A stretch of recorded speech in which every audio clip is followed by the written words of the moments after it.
कुछ ऐसी चीज़ें होती हैं जिनमें हमें तात्कालिकता की आवश्यकता होती है। हमें महसूस करना होता है कि जो अतिथि हमारे हैं, जो हमारे सम्मानित लोग हैं, उनके साथ क्या स्थिति, क्या परिस्थिति है। मैं अभी थोड़ी देर पहले 15 मिनट पहले तक डॉक्टर दिनेश शर्मा जी के साथ था, फिर वो दूसरी गाड़ी में बैठे, मैं दूसरी गाड़ी में बैठा, हम लोग एक साथ यहाँ पहुँचे राजभवन में। अब से ठीक आधे घंटे बाद मेरे सामने की बात है कि डॉक्टर दिनेश शर्मा जी की मीटिंग आदरणीय मुख्यमंत्री जी के साथ है। मेरे सामने मैंने वो बात सुनी है, इसलिए मैं कोई विलंब न करते हुए मैं चाहूँगा कि सबसे पहले डॉक्टर दिनेश शर्मा जी, जो हमारे उप मुख्यमंत्री भले ही हैं आज, लेकिन वो हमारे शहर के प्रथम नागरिक रहे हैं और हम सबके हृदय के वो प्रथम नागरिक हैं। मैं चाहूँगा कि वो हम सबके हृदय से मैं बैठे बैठे वहाँ से उठें और इस माइक पर आएँ और हमारे प्रिय भाई अमिताभ कुमार के बारे में, उस पुस्तक के बारे में अपने विचार व्यक्त करें। डॉक्टर दिनेश शर्मा, आप जोरदार तालियों के साथ उनका स्वागत करें। रिकॉर्डिंग रखना, रिकॉर्डिंग कट मत करना, किसी को आगे भी आए तो रिकॉर्डिंग ऑफ मत करना। मंच पर उपस्थित उत्तर प्रदेश सरकार के विधि मंत्री आदरणीय श्री ब्रजेश पाठक जी, आदरणीय सुनील जोगी जी, जिनकी पुस्तक का लोकार्पण कर रहे हैं से मेरे प्रिय अमिताभ कुमार जी, आदरणीय गोस्वामी जी, और हम लोग काफ़ी समय से एक दूसरे के साथ एक दूसरे को समझने में हमने लगाया है, ऐसे मेरे भाई कमाल खान साहब और आदरणीय सतीश जी, सर्वेश जी का मैं नाम भूल गया हूँ लेकिन इस पुस्तक मेले में आने का मुझे लगातार मैं 11 वर्षों आया, 11 वर्ष तक आया, ये 12वां वर्ष है मेरे लिए।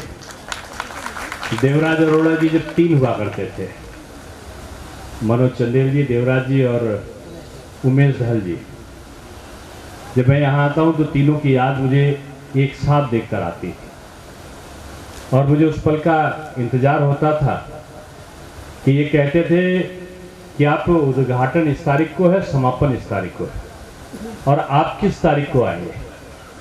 तो ये मान के मैं चलता था एक दिन तो जाना ही जाना है मुझे, और 11 साल में मैं लगता है 7 बार तो आया हूँगा समापन में और बाकी 4 बार मैं उद्घाटन में आया। लेकिन आपकी समापन और उद्घाटन दोनों के समय मेरे साथ में विडंबना थी समय की, तो उसी बीच प्रकट हुए अमिताभ कुमार और सुनील जोगी जी के कार्यक्रम में हमारी उनकी बात हुई। सर्वेश जी ने कहा कि आपको आना ही आना है, मैंने छाप दिया है। तो निश्चित रूप में शुभ दिन है, 15 अगस्त है, जन्माष्टमी है, कृष्ण भगवान रात को पैदा होंगे, वैसे कल भी पैदा हो चुके हैं साधुओं की जन्माष्टमी में। कृष्ण भगवान तो क्षण में पैदा भी होते हैं, दिखते भी हैं, विलुप्त भी होते हैं। हर पल उनके जीवन का, उनके गीता के दिए गए उपदेश से हम अपने जीवन का निर्वहन करते हैं। मैं इस पावन अवसर पर पुस्तक मेले के लिए पहले तो साधुवाद दे दूं कि पुस्तकें हमें एक नया प्रकार का जीवन जीने की राह दिखाती हैं, संस्कार भी देती हैं, ज्ञान, अनुभव और काम करने की प्रेरणा की प्रवृत्ति भी देती हैं। ये कंप्यूटर के प्रचलन के साथ लोग सोचते थे कि पुस्तकों की महिमा, पुस्तकों की प्रतिष्ठा कम हो जाएगी, लेकिन मैं समझता हूं कि पुस्तक का मिजाज अलग होता है, पढ़ने का स्वाद अलग होता है। और गूगल से सर्च चाहे जितना कर लो, किताब के एक एक बिंदु को थोड़ा थोड़ा टुकड़े में पढ़कर और सोते और जागते देखना, समझना शायद जीवन का एक अंग बहुत सारे लोगों के लिए होगा। और मैं अपने लिए मैं बताऊं कि मैं पूरी ज़िंदगी जब मुझे पुस्तक पढ़नी होती थी तो मैं खरीदता था। मेरी आदत केवल पुस्तक मेले में बिगड़ी। यहाँ पुस्तक मेले के अंदर आकर पुस्तकें भी मिली। मैं इसलिए कह रहा हूँ कि पुस्तक का दाम देकर, मूल्य देकर पढ़ने का एक आनंद अलग होता है।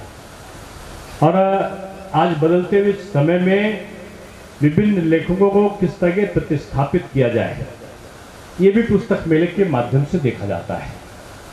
और किस जिले में, किस प्रदेश के किस कोने में, कहाँ पर, किस शहर में वहाँ के रहने वालों की प्रवृत्ति और मानसिकता क्या है, अगर इसे कोई देखना हो तो मुझे कहने में संकोच नहीं है कि दिल्ली में गया था और पुस्तक मेला दिल्ली का देखा, तमाम प्रदेशों के लोगों का समागम था वहां पर। तो एक साहब ने मेरे कान में कहा कि भोपाल में भी लगता है, राजस्थान में भी होता है। तो मैंने कहा इसका मतलब क्या है? कि नहीं, ये नब्ज है, घड़ी है, हृदय का धमनी केंद्र है, और इसको पकड़ने, नब्ज को पकड़ लो तो पता चलता कितना बुखार है।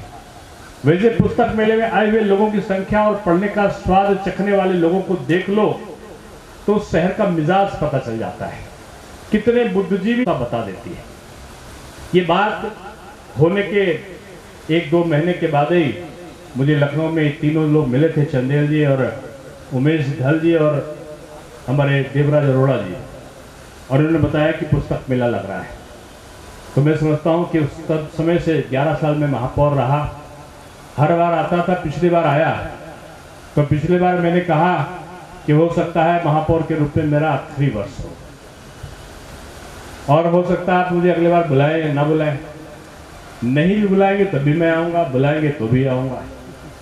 लेकिन आपकी इतना तो मैं कह सकता हूँ कि आपने बुलाया, भले ही अमिताभ जी ने बुलाया, लेकिन मेरा वो क्रम टूटा नहीं, इसका मैं साधुवाद देता हूँ। अब मैं आदरणीय अमिताभ कुमार जी की कई किताबों को कल लोकार्पण करने का मुझे अवसर मिला है, और अमिताभ कुमार जी की इस मेगा शक्ति को मैंने, ये थोड़ी देर बाद प्रसाद बांटिएगा, हाँ अभी रख दीजिएगा, बिल्कुल पानी वानी सब बंद इस समय। अमिताभ जी की मेगा शक्ति को मैं छात्र जीवन से इसको जानता हूँ, और उस समय ये मुझसे जूनियर थे और नौजवान जैसे चलते हैं, कालविन से शायद पढ़कर निकल कर आए थे, और 7 बहादुर लोगों का था इनका, जो मिल्क बार में बैठ के फ्री की चाय पीते थे, लेकिन पढ़ने में तेज थे। तो मैं भी यही समझता था पढ़ने में नहीं, ये तो दिन भर तो साथियों के साथ में टहल लें और प्रथम श्रेणी में पास हो रहे, कोई ना कोई बात होगी, फिर मन में आता तो हो सकता है नकल कर लिया हो। लेकिन अनवरत रूप में एक मेगा शक्ति का उपयोग करते हुए विभिन्न प्रतियोगिताओं में पास होते हुए